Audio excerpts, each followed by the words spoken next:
Hey John, what are you doing? Well, I'm trying to make a hoop, but I can't make it. Well, I think the trick is to aim at that square right in the center of the hoop. I heard that if you're right in front of the basketball hoop and you hit that square, it'll go in every time.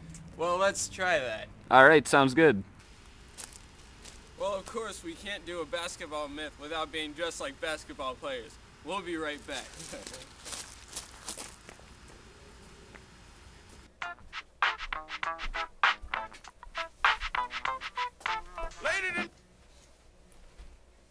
Alright, so what are we testing today, John? Well, we're going to test the myth that says if you hit the square in the middle of the backboard from dead on in front of the hoop, that it'll go in every time. Alright, sounds good. To eliminate any sources of error, we're going to have one person shoot the whole time, and the only thing we're going to change is the angle of the shot and the power of the shot. We're also going to test it from 10 feet, 15 feet, and 20 feet. So let's go do it. Alright.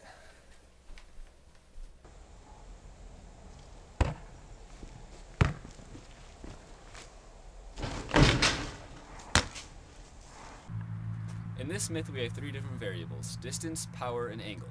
Our independent variable is distance. We're going to be shooting from three different locations. Our dependent variables are power and angle.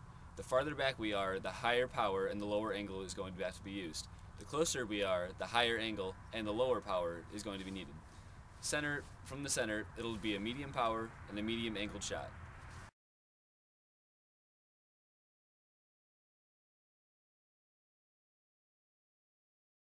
Oh yeah, it was like lightning.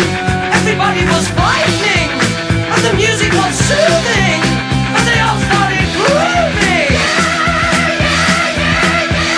And the man at the back said, "Everyone attack!" and they turned into a ballroom blitz. And the girl in the corner said, "Boy, I wanna want you little." Okay, so we made marks at 10 feet, 15 feet, and 20 feet. Those are going to be our testing points.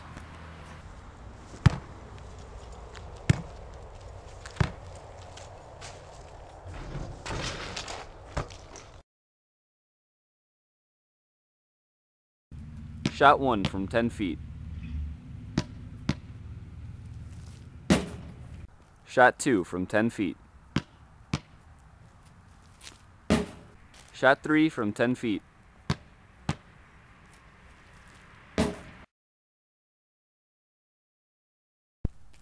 Shot 1, 15 feet. Shot 2, 15 feet.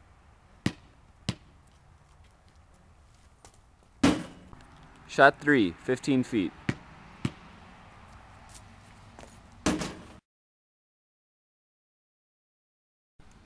Shot 1, 20 feet. Shot 2, 20 feet. Shot 3, 20 feet.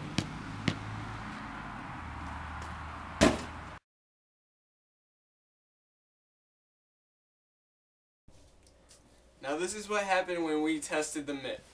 We had to throw it at an upwards angle due to projectile motion. Now as the basketball traveled, due to gravity, the angle decreased, eventually until it leveled out.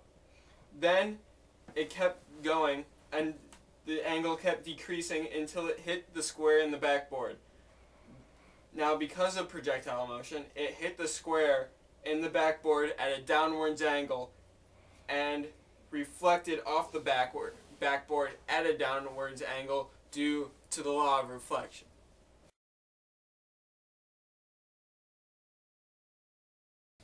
This is why the law of reflection ensured a basket every time the ball hit the square on the backboard. The incident angle here is shown to be downwards. Now, if you draw a normal perpendicular to the backboard as shown here, the resulting angle will always be equal to the incident angle because of the law of reflection. Because of this, every ball that hits the square will have an angle that will allow it to go into the basket, regardless of where it hits on the square or where you're shooting from. Based on our results, we have determined that this myth is plausible.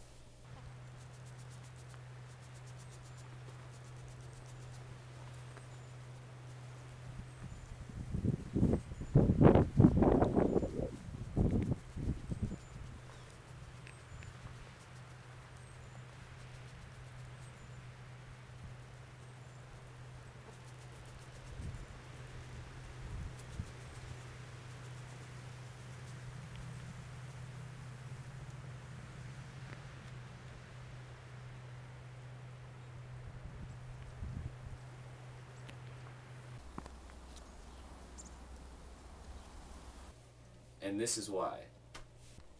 We found this myth plausible because there are some shots that will allow the ball to hit the backboard at an upwards angle. However, most of these shots are blocked by the rim, as illustrated here. If you throw it from too close and try to give it an upward angle, it'll just hit the rim and bounce down.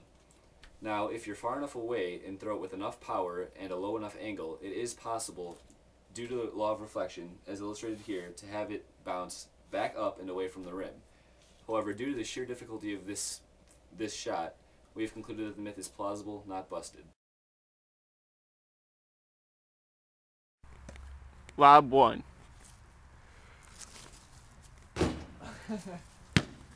Lob 2.